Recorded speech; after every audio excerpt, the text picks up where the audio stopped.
ፍኖተ ብርሃን የብርሃን ማማ የስነ ምግባር የፍቅር ከተማ ባንቺ ተምረናል ተቀርጸን አድገናል መላኩ ጠብቆን ከጠላት ድነናል።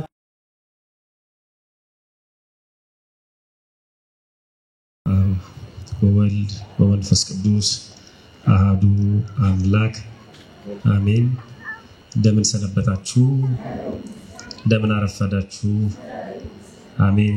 ሳይገባን ኃጢአታችንን ሳይመለከት በቸርነቱ በእድሜያችን ላይ እችን ሰዓት ጨምሮ በዚህ በተቀደሰ ቦታ ሰብስቦ እንድንማማር እንድናመሰግነውም የፈቀደልን የአባቶቻችን የቅዱሳን አምላክ የኛም አምላክ ፈጣሪያችን ሁሉ እግዚአብሔር ክብር ምስጋና ይግባው። ከኔ ጋር ለተወሰነልን ሰዓት ወይም ደቂቃ ምን ቆየው ስለ ነገረ ቅዱሳን እየተነጋገርን ነው። አሁን ወንድማችን እንዳለው የምንማርባቸው መጽሐፍቶች ቀድመው መድረስ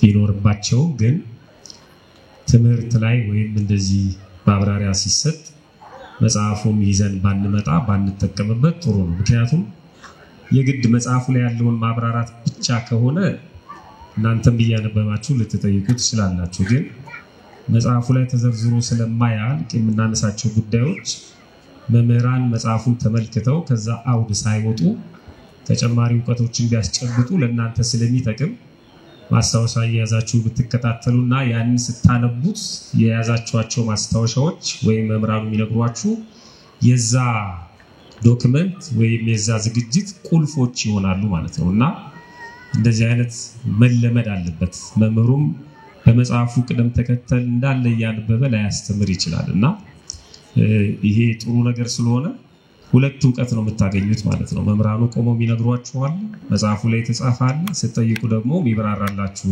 ነገር አለ። ተጠቃሚዎች ስለሆናችሁ በፈቃድ እግዚአብሔር የሆነ ስለሆነ በዚሁ እንዲቀጥል ነው ፍላጎቴ። ነገረ ቅዱሳን በጣም ትልቅ ጉዳይ ነው።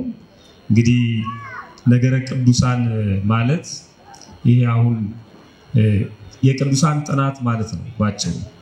ባዮሎጂ፣ ክሪስቶሎጂ፣ ሜሮሎጂ ሎጂ የሚለው ቃል ጥናትን ወይም ትምህርትን የሚወክል ነውና ስለ ነገረ ቅዱሳን ስንነጋገር ስለ ቅዱሳን አስተምህሮ፣ ስለ ቅዱሳን ጥናት፣ ስለ ቅዱሳን ታሪክ ቤተክርስቲያናችን ቅዱሳንን በተመለከተ የምታስተምረው ትምህርት የምታምነው እምነት እና ያላት ዕውቀት ምን እንደሆነ የምናውቅበት የምንረዳበት ክፍል ነው። በዚህ ለእናንተ በተዘጋጀው ዶክመንት ላይ ብዙ በጣም በዝርዝር የተቀመጡ ጉዳዮች አሉ። ለምሳሌ ቅዱሳንን ያነሳል፣ ተጋድሏቸውን ያነሳል፣ እንደገና ማዕረጋቸውን ያነሳል፣ መላእክትን ያነሳል፣ የመላእክትን አከፋፈል ያነሳል፣ ስልጣናቸውን ያነሳል፣ አቀማመጣቸውን ያነሳል። በጣም በጥልቀት ብዙ ዝርዝር ጉዳዮች ናቸው ያሉት እና ዝርዝሩ እዛ ላይ ተቀምጧል። እኔ እንደ አርዕስት ወይም አርዕስተ ዜና እንደሚያነበው ሰው ዋና ዋና ጉዳዮችን ብቻ ነው ማነሳው። በሁለት ጉዳዮች ላይ ነው ማተኮረው ከሰዓታችን አንፃር። አንደኛው ነገረ ቅዱሳንን በጥቅሉ እናያለን። የነገረ ቅዱሳን ትምህርት በቤተክርስቲያናችን ምን እንደሚመስል እንመለከትና ከዛ በኋላ ከዛ ውስጥ አንድ ነገር ላይ ብቻ እናነጣጥራለን። ብዙ ጊዜ ከኛ ጋር አብሮ የሚሄደው እሱ ስለሆነ በምልጃቸው የምንማጸነው ወይም ምልጃን በተመለከተ የቤተክርስቲያናችን አስተምሮ ምን እንደሚመስል በዛ ጉዳይ ላይ የተወሰኑ ነጥቦችን እናነሳና እንደ እግዚአብሔር መልካም ፈቃድ የተሰጠን ሰዓት ወይም ደቂቃ ወይም ክፍለ ጊዜ እናጠናቀቃለን ማለት ነው። የምስጢር ባለቤት ፈጣሪያችን በድጋሚ ጥበቡን ምስጢሩን እንዲገልጥልን መልካም ፈቃዱ ይሆንልን። ያው ፈልጉ ታገኛላችሁ አይደል? ፈልጉ አንኳኩ ይከፈትላችኋል። እና እንደዚህ ለጉባኤ ስንቀመጥ የውስጣችንን ፍላጎት ነው ቼክ የሚያደርገው እግዚአብሔር። የውስጣችን ፍላጎት የሞተ ከሆነ ያው እንተኛለን፣ ቆመንም ልናንቀላፋ እንችላለን። ጉጉቱ ካለ፣ ፈቃዱ ካለ፣ ፍላጎቱ ካለ ግን የሚያዳክሙንን ነገሮች በሙሉ ሊያስወግድልን ይችላልና ስጋዊ ትምህርት ስንማር፣ ስጋዊ መጽሐፍቶችን ስናነብ፣ ስጋዊ ትምህርታችንን ስናጠና እንቅልፋችንን ለመከላከል ብዙ ድካሞችን ወይም ብዙ ጣውረዶችን እናደርጋለን። መንፈሳዊ ዕውቀት ላይ ግን ምንም ትኩረት አንሰጥምና በገባን ልክ ወይም ከገባንም ገባን ካልገባንም የራሱ ጉዳይ ብለን ዝም ብለን የምንቀመጥ ሰዎች እንዳንሆን አደራ ለማለት ነው። መትጋት ያስፈልጋል። አሁን ትምህርት ነው። ስለዚህ ትንሽ ጠንከር ሊል ይችላል። እንደ ስብከት እዚህና እዛ ላንሄድ እንችላለን። ራሱን የቻለ ፍሬም ስላለው ግን ጠንከር ያለ ጉዳይ ስለሆነ መከታተል ይጠይቃል። እግዚአብሔር በቸርነቱ አእምሯችንን ልቦናችንን እንዲያበራልን ብርታቱን እንዲሰጠን የቅዱስ ሚካኤል አምላክ ፈጣሪያችን መልካም ፈቃዱ ይሆንልን። በትንሹ 6 ነጥቦችን እናነሳለን። የመጀመሪያው ቅዱስ የሚለው ቃል መነሻ ስለሆነ ነገረ ቅዱሳንን ስናጠና ምን ማለት ነው የሚለውን ማየት ያስፈልጋል። ሁለተኛ ቅድስና በራሱ በስንት እንደሚከፈል እናያለን። ሶስተኛ የቅዱሳን ሲመታቸው እንዴት እንደሆነ ትንሽ ምልክቶችን እናያለን። አራተኛ ሁለት የቅዱሳን ህይወቶች አሉና ሁለቱ የቅዱሳን ህይወቶች ምን እንደሚመስሉ እንመለከታለን። አምስተኛ ላይ እንዴት ነው ቅዱሳንን የምናከብራቸው ወይም ለምንድን ነው የምናከብራቸው የሚለውን እናይና በመጨረሻ ሌሎች ቅዱሳንን የማይቀበሉት የማያከብሩት ከቤተክርስቲያን በአፋ የሆኑ አካላት ለምንድን ነው ምክንያታቸው ምን ይሆን የሚለውን ለማመላከት እንሞክራለን። የመጀመሪያው ቅዱስ ማለት ምን ማለት ነው የሚለውን ስንመለከት መነሻ ቃሉ የግዕዝ ግስ ነው። ቀደሰ ማለት ለየ፣ አከበረ፣ መረጠ፣ ከፍ ከፍ አደረገ ማለት ነው። ከዚህ ነው የሚወጣው ቅዱስ የሚለው። ቀደሰ ለየ ከሆነ ቅዱስ ልዩ ይሆናል ማለት ነው። ቀደሰ አመሰገነ ከሆነ ቅዱስ የተመሰገነ፣ ቀደሰ አከበረ ከሆነ ቅዱስ ደግሞ የከበረ ከፍ ከፍ ያለ የሚለውን ትርጉም ያመጣል ማለት ነው። በዚህ ቅጽል እግዚአብሔር ይጠራል። ቅዱስ እግዚአብሔር እንላለን። በዚህ ቅጽል እመቤታችን ቅድስት ድንግል ማርያም ትጠራለች። ቅድስተ ቅዱሳን ብለን እንጠራታለን። በዚህ ቅጽል ቅዱሳን መላእክት ይጠራሉ። ቅዱሳን መላእክት ቅዱስ ሚካኤል፣ ቅዱስ ገብርኤል እያልን እንጠራለን። በዚህ ቅጽል ሰዎችም ይጠራሉ። ቅዱስ እገሌ፣ ቅዱስ ተክለ ሃይማኖት፣ ቅዱስ ገብረ መንፈስ ቅዱስ እያልን ለሰዎችም እንቀጥላለን። ቅዱስ የሚለው በዚህ ቅጽል ነዋያት ወይም ዕቃዎች በእኛ አጠራር ግን የቤተክርስቲያን ነዋያት መገልገያዎች ነዋያተ ቅድሳት ተብለው ይጠራሉ። ታቦቱን ጨምሮ ማለት ነው። መስቀሉ፣ ወንጌሉ፣ ጻሕሉ፣ ጽናው እነዚህ በሙሉ ነዋያተ ቅድሳት ተብለው የአምልኮ ስርዓት የሚፈጸምባቸው የውስጥ መገልገያዎች ከበሮንም ጨምሮ ነዋያተ ቅድሳት ተብለው ይጠራሉ። ቦታዎችን በዚህ ቅጽል ይጠራሉ። መካናት ማለት ነው። ቅዱሳን መካናት የተቀደሱ ቦታዎች። ምክንያቱም ቅዱስ ማለት የተለየ የከበረ ከፍ ከፍ ያለ ማለት ነው። ስለዚህ ከፍ ከፍ ያሉ የተለዩ የተቀደሱ የተባረኩ ቦታዎች አሉ፣ ነዋያት አሉ፣ ሰዎች አሉ። ስለዚህ ቅዱስ የሚለው ቅጽል ለነዚህ በሙሉ ያገለግላል ማለት ነው። የተሰጣችሁ ዶክመንት ላይ ቅዱስ በሚለው ዝርዝር እነዚህንና ከዚህም በላይ የተጠቀሱ ነገሮች አሉ። እነሱን ታዩዋቸዋላችሁ። ወደ መጽሐፍ ቅዱስ እንሂድና ለዚህ ማስረጃዎችን እናንሳ። በትንቢተ ሕዝቅኤል ምዕራፍ 44 ቁጥር 19 ላይ ወደ ውጪም አደባባይ ወደ ህዝቡ በወጡ ጊዜ ካህናቱ ያገለገሉበትን ልብሳቸውን ያውልቁ። እየሰማችሁ ነው? ምን ያደረጉበትን ልብሳቸው ነገሩ ያገለገሉበትን ልብሳቸውን ያውልቁ። የሚገርም ነው። በእግዚአብሔር ፊት የቆሙበትን በታቦቱ ፊት የቆሙበትን አገልግሎት የሰጡበትን ልብሳቸውን ያውልቁት። ምን ያድርጉት? ያውልቁና በተቀደሰው ዕቃ ቤት ውስጥ ያኑሩት። አሁን ቤተክርስቲያን ሲሰራ ከሚሰሩ ቦታዎች ወይም ቤቶች ህንጻዎች መካከል አንዱ ምን ቤት ነው? ዕቃ ቤት ነው። ዕቃ ቤት አለ አይደል? ቤተክርስቲያን ንዋያተ ቅድሳት የሚቀመጡበት ታቦቱንም ጨምሮ ማለት ነው። ማንም ሰው አይገባም ከካህናት በስተቀር። ስለዚህ በተቀደሰው ነው የሚለው ልባው ህዝቡ ማነው? ካህናቱ እግዚአብሔርን ያገለገሉበትን ልብሳቸውን ያውልቁና በተቀደሰው ዕቃ ቤት ውስጥ ያኑሩት። ህዝቡን በልብሳቸው እንዳይቀድሱ ሌላው ልብስ ይልበሱ ይላል። አሁን እኛ ካህናት ከቅዳሴ በኋላ ሲባርኩ ልብሳቸውን ሁሉ እንታከካለን። በጣም ከባድ ነው፣ ነውር ነው። አንጠጋቸውም፣ በርቀት ነው ቡራኬ የምንቀበላቸው ማለት ነው። ልክ ታቦቱን እንደምንረቀው ማለት ነው።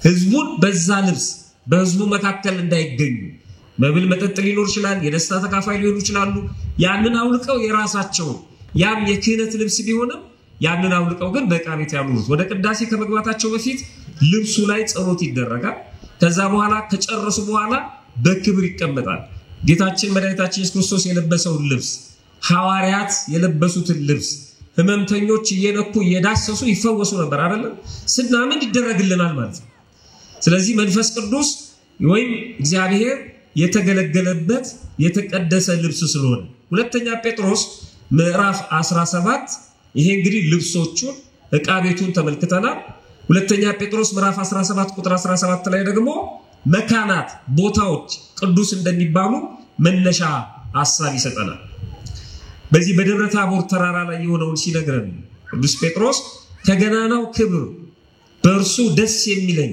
የምወደው ልጄ ይህ ነው የሚል ያ ድምጽ በመጣለት ጊዜ ከእግዚአብሔር አብ ክብርና ምስጋና ተቀበሏልና ለኛ ነው ክብርና ምስጋና ምስክርነት ነው እንጂ እሱ በባህሪው ምስጉን ነው አብ የሚያመሰግነው ሲያመሰግነው የሚመሰገን አይደለም አብ ያመሰገነው የተናገረው ለኛ ነው ወልድ አምላክ መሆኑን የምወደው ለተዋህዶ የመረጥኩት የምወልደው ልጄ ይህ ነው ብሎ የተናገረው ለኛ ነው እነሱ በባህሪ ይተዋወቃሉ ያንዱ ክብር ካንዱ ክብር ጋር እኩል ነው አንዱ እስኪመሰክርለት አንደኛው የሚጠብቅ አይደለም ይሄ ለኛ የተቀጸለ ነውና ሲናገር ቅዱስ ጴጥሮስ ከእግዚአብሔር አብ ክብርና ምስጋና ተቀብሏል እኛ በቅዱሱ ተራራ ከእርሱ ጋር ሳለን ይህንን ድምጽ ከሰማይ ሲወርድ ሰማናል ቅዱስ ጴጥሮስ ነው ሪፖርት የሚያደርግልን በቅዱሱ ተራራ ላይ ከሱ ጋር እያለ ይህንን ድምጽ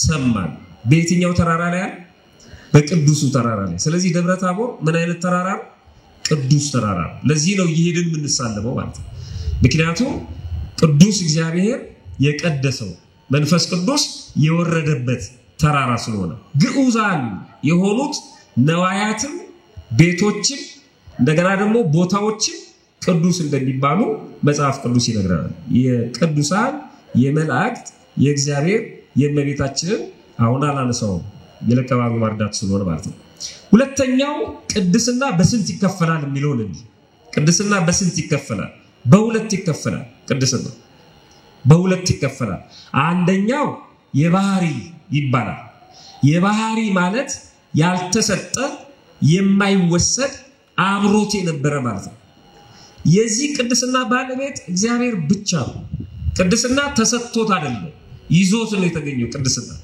የባህሪ ገንዘቡ ነው እንደ ልብስ ተወልቆ የሚወሰድ ወይም እንደ ልብስ አውልቀው የሚሰጡት አይደለም የእግዚአብሔር ቅድስና ማለት ነው የባህሪ ቅድስና ነው ሁለተኛው የጸጋ ቅድስና ነው ጸጋ ስጦታ ነው የሚሰጥ ቅድስና አለ ቅድም እንደተጠቀስነው ለዕቃ ቤቱ ተሰጥቶት ነው ቅዱስ የተባለው ለተራራው ተሰጥቶት ነው ቅዱስ የተባለው ለመላእክትም እንደዚሁ የጸጋ ቅድስና የባህሪያቸው ያልሆነ ሲፈልግ እግዚአብሔር የሚያነሳው ማለት ነው ምንጭ ያለው ቅድስና ማለት ነው ምንጩ እግዚአብሔር ነው ከዛ ቅድስና ቅድም ለዘረዘርኳቸው ነገሮች በሙሉ ሰጥቷል እግዚአብሔር ስለዚህ እሱ የጸጋ ቅድስና ነው ባጭሩ የባህሪ ቅድስና የጸጋ ቅድስና ይባላል የባህሪ ቅድስና የእግዚአብሔር ብቻ ነው እንደነገርኳችሁ አንደኛ ሳሙኤል ምዕራፍ 1 ቁጥር 2 ላይ እንደ እግዚአብሔር ቅዱስ የለም እንደይላል እንደ እግዚአብሔር ቅዱስ የለም እውነት አሰት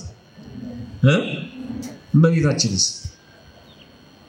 መላእክትስ እንደ እግዚአብሔር ያለ ቅዱስ የለም ያለው በምን ቅድስና ነው በባህሪ ቅድስና አቻ የሚሆን የለም ቅድስና የሚሰጥ የለም እንደ እግዚአብሔር አይነት የባህሪ ቅድስና ያለው የለም ይሄን ጥቅስ ያዙ ሰዎች ሌሎች ቅዱሳን ሊጠሩ አይችሉም ይላል በጣም ከባድ ነው ስተቱ ማለት ይሄ የተነገረው እንደ እግዚአብሔር ቅዱስ የለም እንደ አምላካችን ጻድቅ የለም ካንተ በቀር ቅዱስ የለም ማለት ትክክል ነው ካንተ በቀር ቅዱስ የለም ማለት ቅዱስ ሚካኤል ቅዱስ አይደለም ማለት አይደለም ካንተ በቀር ቅዱስ የለም ማለት በባህሪ ቅድስና ካንተ በቀር የለም ቅድስናን ይዞ የተገኘ ያልተሰጠው ቅድስናን የሚሰጥ የባህሪ ገንዘቡ የግሉ ቅድስና ያለው የለም ካንተ በቀር ጻድቅ የለም ጻድቃን በተጋድሎ ነው ጽድቅን ሰርተው ቅድስና የሚያገኙት አንተ ግን በባህሪ ቅዱስ ነህ ምንጩ አንተ ነህ ካንተ በስተቀር በዚህ ቅድስና የሚጠራ ማንም የለም ለዚህ ነው ቤተክርስቲያናችን ትልቁን ጸሎት ስትጀምር አሐዱ አብ ቅዱስ አሐዱ ወልድ ቅዱስ አሐዱ ውእቱ መንፈስ ቅዱስ እናንተም ስትመሰክሩ በአማን ትላላችሁ በእውነት አባታችን ልክ ነህ በእውነት አንዱ አብ ቅዱስ ነው አንዱ ወልድ ቅዱስ ነው አንዱ መንፈስ ቅዱስ ነው በዚህ ነው የምትጀምረው ቤተክርስቲያናችን ካንተ በስተቀር በዚህ ቅድስና የሚጠራ የለም ብላ ተገቢውን ክብር ሰጣ ቅድስናውን አክብራ ነው ቅዱስ ሥጋው ክብር ደግሞ የሚፈተትበት ትልቁ ጸሎት የሚጀምረው የጸጋ ቅድስናን ስንመለከት ደግሞ ኦሪት ዘሌዋውያን ምዕራፍ 11 ቁጥር 45 ላይ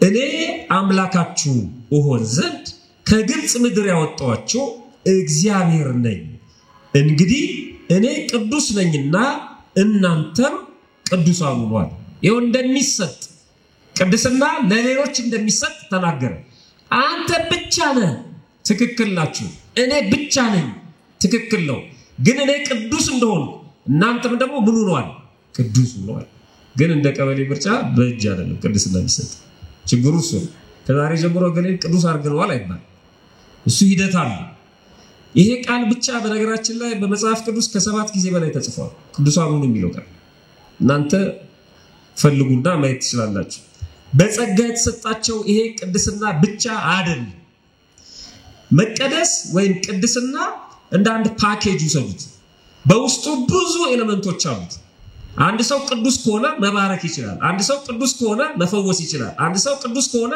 መሾም ይችላል እነዚህ ብዙ ነገሮች አሉ አሁን ቅዱስ የሚለውን ቃል ሳይቀበሉ አማላጅ የሚለውን ሊቀበሉ አይችሉም አማላጅነት የሚመጣው በቅድስና ስለሆነ ማለት ነው ቅዱስ የሚለውን ሰው ሳይቀበል እንዴት ተክለ ሃይማኖት በሁሉ ቦታ እኔ ሊሰሙኝ ይችላሉ ብሎ ሊያምን አይችልም ቅዱስ የሚለውን ቃል ሲቀበል ነው ተክለ ሃይማኖት መርካቶ የሚሰሙኛል 6 ኪሎ የሚሰሙኛል ብሎ የሚያስብ ቅዱስ የሚለውን ቃል ስለማይቀበሉ ነው ሰዎች ምልጃን ወይም ደግሞ በሁሉ ቦታ መድረስን መራዳትን የማይቀበሉ ትልቁ ነገር ቅድስናው የሚገኝበት መንገድ ነው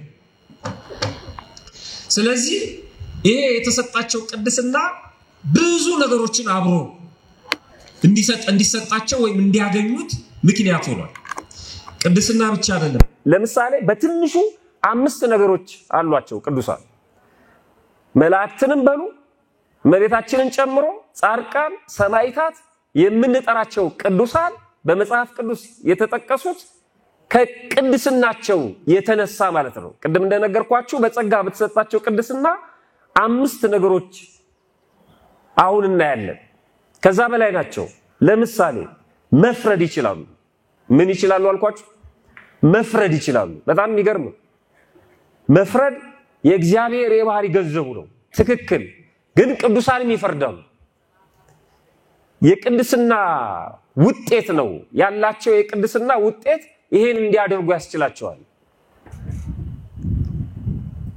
እሱ በባህሪው ፈራጅ ነው በሁለተኛ ቆሮንቶስ ምዕራፍ 5 ቁጥር 11 ላይ ሁላችን በክርስቶስ በፍርድ ወንበር ፊት ልንገለጥ ይገባናል አለ ቅዱስ ጳውሎስ ሁላችንም በክርስቶስ የፍርድ ወንበር ፊት ነው ያለው በክርስቶስ የፍርድ ወንበር ፊት ማለት ክርስቶስ ይፈርዳል የሚለውን ነው የሚያሳየው ወይስ ይማልዳል የሚለውን ነው የሚያሳየው በፍርድ ወንበር በክርስቶስ የፍርድ ወንበር እንቆማለን ማለት ክርስቶስ ምንድነው ማለት ነው ፈራጅ ነው ማለት ሌሎች ብዙ ቦታዎች አሉ አውቄኔን መጠቅሰው ብዙዎች ከፈራጅነት ስለሚያሳንሱት አስፈራጅ አድርገው ስለሚያስቀምጡት ማለት ነው ሎቱስ ማለት በክርስቶስ የፍርድ ወንበር ፊት ልንገለጥ ይገባል አለ ይፈርድብናል እነሱ ደግሞ በጸጋ ፈራጆች ናቸው የማቴዎስ ወንጌል ምዕራፍ 19 ቁጥር 28 ከዚህ ከሁለተኛ ቆሮንቶስ ምዕራፍ 5 ቁጥር 10 ጋር አብራችሁ ታዩታላችሁ የሱ በባህሪ የነሱ ደግሞ በጸጋ ኢየሱስም እንዲህ አላቸው እውነት እላችኋለሁ እናንተስ የተከተላችሁኝ በዳግመኛ ልደት የሰው ልጅ በክብሩ ዙፋን በሚቀመጥበት ጊዜ በዕለተ ምጽአት ማለት ነው ቅዱሳን ሐዋርያትን ከዛ በኋላ ያሉት ሊቃውንት ጻድቃን ሰማዕታት ከዛ በፊት ያሉትን ነቢያት የተከተላችሁኝን እናንተ ደግሞ በ12ቱ የእስራኤል ነገድ ስትፈርዱ በ12ቱ ዙፋን ትቀመጣላችኋል። አሁን ልክ ከክርስቶስ ጋር አንተ ሲኦል ግባ አንተ ገሃነመ እሳት ግባ አጋፋሪዎች ይሆናሉ እያልን አይደለም። የተናገሩት ንግግር ያስተማሩት ትምህርት የሄዱበት መንገድ የሰሩት የጽድቅ ሥራ ያላቸው ቅድስና ይፈርድባቸዋል እያለ ስላልተቀበልነው ማለት ነው። ምክንያቱም ለነሱ አሳልፎ የሰጠው እንዲያስተምሩ እንዲለውጡ እንዲያጠምቁ እንዲባርኩ ስም እንዲሰጡ አሕዛብን ሁሉ በአብ በወልድ በመንፈስ ቅዱስም እያጠመቃችሁ ደቀ መዛሙርት ተከታይ አድርጓቸው ብሏል። ይሄን ያልሰሙት ቃሉ ይፈርድባቸዋል። ፈራጆች ናቸው። በ12ቱ ወንበር ላይ ተቀመጣላችሁ በስልጣናቸው በማዕረጋቸው በቅድስናቸው ማለት ነው። ስለዚህ ፈራጆች ናቸው ቅዱሳን። ሁለተኛ እሱ በባህሪው ብርሃን ተብሏል። አነ ውእቱ ብርሃኑ ለዓለም እኔ የዓለም ብርሃን ነኝ። ተሰጥቶት አይደለም። ብርሃንነቱ የባህሪው ነው። ልክ እንደ ቅድስናው ከቅድስናው የተገኘ ማለት ነው። ወይም ከቅድስናው አንፃር የምንናገረው ነው። እሱ በባህሪው ብርሃን ተብሎ እነሱም የጸጋ ብርሃንነት ተሰጥቷቸዋል። የቅዱስ ዮሐንስ ወንጌላዊ ምስክርነት እንዲህ ይላል። ስለ ብርሃን ሊመሰክር መጣ እንጂ እሱ ብርሃን አልነበረም። የዮሐንስ ወንጌል ምዕራፍ 1 ቁጥር 8 ስለራሱ አርቆ ነው የሚናገረው ቅዱስ ዮሐንስና እኔ ብርሃን አይደለሁም ስለ ብርሃን ልመሰክር ነው የመጣሁት ይላል። እኔ ብርሃን አይደለሁም ማለት የባህሪ ብርሃንነት የለኝም እንጂ ጨለማ ነኝ ይላል አይደለም። በጸጋ ነው የኔ ብርሃንነት። ትክክለኛው ብርሃን ያለኝ እኔ አይደለሁም ስለ ብርሃን ልመሰክር ነው የመጣሁት ይላል። ጌታችን መድኃኒታችን ኢየሱስ ክርስቶስ ስለራሱ ሲናገር እንዲህ ብሏል። ደግሞም ኢየሱስ እኔ የዓለም ብርሃን ነኝ የሚከተለኝ የሕይወት ብርሃን ይሆንለታል እንጂ በጨለማ አይመላለስም ብሎ ተናገራቸው ይላል። የዮሐንስ ወንጌል ምዕራፍ 8 ቁጥር 12 ለቅዱሳኑ ለሐዋርያቱ የጸጋ ብርሃንነት እንዳለ ሲናገር የማቴዎስ ወንጌል ምዕራፍ 5 ቁጥር 14 ላይ እናንተ የዓለም ብርሃን ናችሁ በተራራ ላይ ያለች ከተማ ልትሰወር አይቻላትም። እኔ የዓለም ብርሃን ነኝ ብሎ እንደገና እናንተም የምን ብርሃን ናችሁ አላቸው። የዓለም ብርሃን ናችሁ። እኔ ብርሃን ነኝ እናንተም ብርሃን ናችሁ። እሱ የጸጋ ማን የባህሪ እነሱ ደግሞ የጸጋ ማለት ነው። ሶስተኛ እሱ አምላክ ነው። ትክክል ነው። አምላክነቱ ፈጣሪነቱ ፈራጅነቱ የሚያጠራጥር አይደለም። በባህሪው ማለት ነው። የተሰጠው የሚነጠቀው የሚነሳው አይደለም። እነሱም በጸጋ አማልክት ወይም አምላክ ተብሏል። እንደውም እግዚአብሔርን ስንጠራው እኮ አምላክ ብቻ አይደለም። አምላከ ምንድነው ነው? አምላከ አማልክት ወይም በአማርኛ የአምላኮች ለምን እንለዋለን? መጽሐፍ ቅዱስ ኮነ የሚለው የአምላኮች አምላክ ካለ ምኖች አሉ ማለት ነው። ነገሩኝ ምኖች አሉ ማለት ነው። አምላኮች ወይም አማልክት አማልክት በግዕዙ አምላኮች አሉ ማለት ነው። የአምላኮች አምላክ ካልነው ክርስቶስን አምላኮች አሉ ማለት ነው። አምላክ ማለት ገዢ ማለት ነው። በጸጋ የሚገዙ አሉ። ብዙዎች እኮ ኃጢአት እየገዛቸው ነው አይደል? ገንዘብ እየገዛቸው ነው፣ ስልጣን እየገዛቸው ነው፣ ዘረኝነት እየገዛቸው ነው። ሰዎች ተገዢዎች እኮ ነው። በዚህ ትርጉም ነው በዚህ ሐሳቤ ገዢዎች። እንደውም ክርስቶስ ለሁለት ምኖች መገዛት አትችሉም ነው ያለው። ጌቶች በጣም የሚገርም ገንዘብን ከሱ ጋር አምጥቶ አስተካክሎታል። ለሁለት ጌቶች ዓለም አሁን በዚህ ውስጥ ነው ያለው። ሌላውን ገድሎ የሚከብር ይመስላል አይደል? ሌላውን እየገደለ የ50 ዓመት እቅድ ያወጣል እሱ ሊኖር ማለት ነው። ይሄ ነው ለሁለት ጌቶች መገዛት አትችሉም። ስለዚህ ገዢ አድርገው ያስቀመጧቸው ሰዎች እንደራሳቸው አንዳንዱ መልኩ ገዢው ጌታው ለመልኩ ነው ጠብርግፍ የሚለው የወለደው ልጁን እንኳን ማያጠቡ ሴቶች አሉ ለመልካቸው ብለው ለውበታቸው ጡቴ ይወርዳል ይላሉ በጀቱን እየዘጉ ልጁን ማለት እሱ አምልኮ ነው። በቃ ያመለኩት ነው ሰውነታቸው ማለት ይሄ እንዲኮነ እንዲሆናሉ። ስለዚህ ይሄን መጠበቅ አለብኝ ይላሉ። ይሰቃያሉ። ጾሙ ሲባሉ አይጾሙ ግን ሰውነታቸውን ለመጠበቅ የማይበሉት ነገር የለም። ምግባቸውን እስከመተው እንቅልፍ እስከማጣት ይደርሳሉ። አምልኮ ነው ይሄ ሌላ ነገር እኮ አይደለም። ያመለኩት ነው። አስሬ በመስታወት ያዩታል፣ ይጠብቁታል። ብዙ ኮተታ አለ የሚጠብቁበት። በቃ ይሳለሙታል። ጧትም ማታም አለ አዎ ሰላም ይሉታል። የሆነ ነገር ልክኛ ጧፍ ሻማ እጣን እንደምናበራ እነሱም ለሰውነታቸው የሚያበሩት ብዙ ነገር አለ። ይጎዘጉዙለታል፣ ይቀቡታል፣ ያጨሱለታል። ይሄ ጣዖት ነው ሌላ ነገር እኮ አይደለም ወንዶቹም እንደዚሁ አላቸው ጣዖት ጸጉራቸው ጣዖት ይሆናል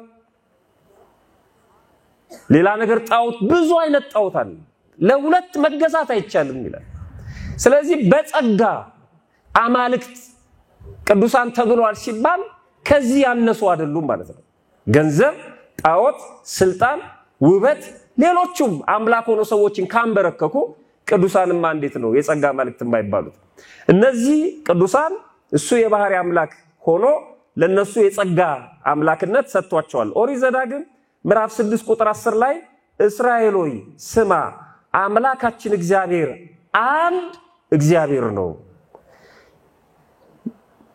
የአማልክት አምላክ እግዚአብሔር ተናገረ ይላል ቅዱስ ዳዊት ደግሞ በመዝሙር 49 ቁጥር 1 የአማልክት አምላክ እግዚአብሔር ተናገረ አማልክት የሚላቸው አንድም ቅዱሳንን ነው ለምን የአምላኮች አምላክ ተባለ ስንል የጸጋ አማልክት ስላሉ ማለት ነው በጸጋ አምላክ ይሆኑ በጸጋ ገዢ ይሆኑ ስላሉ የነዚህ ሁሉ አምላክ ግን እግዚአብሔር ነው በዚህ በኦሪት ዘጸአት ምዕራፍ 7 ቁጥር 1 የአምላኮች አምላክ የተባለው ከጣዖት ጋር እንዳታገናኙት የጣዖቶች ሁሉ አምላክ ለማለት የነሱ በላይ ነው ትክክል ነው የአምላኮች አምላክ የሚለው ቅጽል የተከተለው አማልክት የተባሉት ቅዱሳን ናቸው ይሄንን ነው የሚነግረን በዚህ በኦሪት ዘጸአት ምዕራፍ 7 ቁጥር 1 ላይ እግዚአብሔርም ሙሴን አለው እኔ ለፈርዖን አምላክ አድርጌያለሁ ወንድምህም አሮን ነብይ ይሆንልሃል የሚገርም ነው ለፈርዖን ምን አድርጌያለሁ አለ ለፈርዖን ሙሴ እኮ አምላኩ ነበር ስታነቡት ኦሪት ዘጸአት ላይ የሆነ ነገር ሲፈጠር ሄዶ የሚለምነው ሙሴን ነበር እና ለቃለው ህዝቡን ይሏል ሙሴን ያታለለ ከዛ ሙሴ ደግሞ እጁን ወደ እግዚአብሔር ይዘረጋል ያ ማቱ ይቀራል እንደገና ደግሞ ያጓጓዋል ተመልሶ ሌላ ማት ሲመጣ እንደገና ደግሞ ወደ ሙሴ ይሮጣል እና ለፈርዖን ሙሴ አምላኩ ነበር የሚፈልገውን ነገር ከሙሴ ነበር እየጠየቀ ያገኘ ነበረው ሙሴ በጸጋ አምላክነት ተሰጥቶት ነበር የፈርዖን አምላኩ ነበር ገዢው ነበር አስተዳዳሪው ነበር ዙፋኑ ላይ የተቀመጠው እሱ ነው ግን የሚለምነው እሱ ነበር ዙፋኑ ላይ የተቀመጠው እሱ ነው ግን ሽባ የሆነው ስልጣን የሌለው እሱ ነበር ስለዚህ አማልክት ዘበጸጋ ተብለዋል ቅዱሳን በዘወትር ጸሎታችንም ዳሴ ማርያም ከመድገማችን በፊት አቤቱ እናመሰግናለን እስኪ በሉት አቤቱ በሉ እናመሰግናለን ቀጥሎ አቤቱ እናከብራለን አቤቱ እንገዛላለን ከዛ የአምላኮች ብሎ ምንድነው የጌቶች የንጉሶች እስቲ በደም ተናገሩ የአምላኮች የጌቶች የንጉሶች አንተ ነህና አይገርም በዝርዝር ነው ያስቀምጠው የአምላኮች አምላክ ነህ የንጉሶች ንጉስ ነህ የጌቶች ጌታ ነህ ኢየሱስ ጌታ ነው ማለት አይገልጾም ኢየሱስ የጌቶች ጌታ ነው የዚህ ጫማ ጌታ አቤት ይያልክ ኢየሱስም ጌታ አንተም የጫማ ጌታ የቤት ጌታ እንዴት ይሆናል ከጌቶች ይለያል የጌቶች ጌታ ነው እኛ እንኳን የሀገር ጠቅላይ ሚኒስትር የሆኑ መሪዎቻችንን ሚስቶቻቸውን እመቤት ብቻ ነው ምንል ለምን የቤት እመቤቶች ብዙ አሉ አይደል ሰው እነሱ ሁሉ ቀዳሚ ነች ማለት በጣም ይገርም እኮ ነው ኢየሱስ የጌቶች ጌታ የአምላኮች አምላክ የንጉሶች ንጉስ አንተ ነህ ብላ ቤተክርስቲያን የምታመሰግነው ለዚህ ነው የተቀባ ንገስልኝ የሚባል ወደፊት የሚነግስ ክበርልኝ የሚባል አምላክ ወይም ንጉስ አይደለም በመዝሙር 73 ቁጥር 12 ላይ እግዚአብሔር ግን ከዓለም አስቀድሞ ንጉስ ነው በምድር መካከል መድኃኒትን አደረገ ብሎ ቅዱስ ዳዊት እንደነገረን ንግስናው የባህሪው ነው አሁን ንገስልኝ ተብሎ የሚነግስ አምላክ አይደለም እንዲህ ለመጸለያችን ደግሞ የአምላኮች አምላክ የጌቶች ጌታ የንጉሶች ንጉስ ብለን ለመጸለያችን አብነታችን ልበ አምላክ ቅዱስ ዳዊት ነው በመዝሙር 136 ላይ ሄዳችሁ ስታነቡ ቁጥር 1 ላይ እግዚአብሔርን አመስግኑት ይላል ቸር ነውና ምህረቱ ለዘላለም ነውና የአማልክትን አምላክ አመስግኑት ይላል የምንን አምላክ የአማልክትን አምላክ አመስግኑት ምህረቱ ለዘላለም ነውና የጌቶችን ጌታ አመስግኑት ምህረቱ ለዘላለም ነውና እግዚእነ አምላክነ ወመድኃኒነ ምትለው ቤተክርስቲያን ለዚህ ነው ጌታችን አምላካችን መድኃኒታችን አንድ ሰው ለምን ዝም ብለ ኢየሱስ ኢየሱስ ትላለህ ተባለ በታድሶ ዘመን እና ጌታችን አምላካችን አይ ሰዓት ለመቆጠብ ነው ሰከንድ ነው የሚፈጀው ጌታችን አምላካችን መድኃኒታችን ኢየሱስ ክርስቶስ ነው ማለት ሰዓት እናጣለን ይሄ እኮ የይሁዳ ሐሳብ